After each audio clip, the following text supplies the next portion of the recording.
സന്തോഷം. ഇത് കുറച്ച് നേരത്തെ ചെയ്തിരുന്നെങ്കിൽ നന്നായിരുന്നു പലരും പറഞ്ഞതിൻ്റെ കാരണം എനിക്ക് ഇന്ന് ഒരു കേസ് കേട്ട് കഴിയപ്പോഴാണ് വളരെ ക്ലിയർ ആയിട്ട് തോന്നിയത്.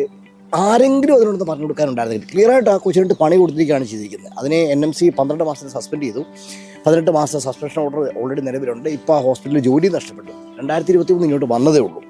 ശില്പ വിജയൻ എന്നാണ് ആളുടെ പേര്. ബാക്കി ഡീറ്റെയിൽസ് ഫോട്ടോസ് ഒന്നും കാര്യങ്ങളും നമ്മൾ വെളിവിടുന്നില്ല. എനിക്ക് തോന്നുന്ന ആളിവിടെ ഉണ്ടോ ഇല്ലെന്നതിന് എനിക്ക് സംശയമുണ്ട്.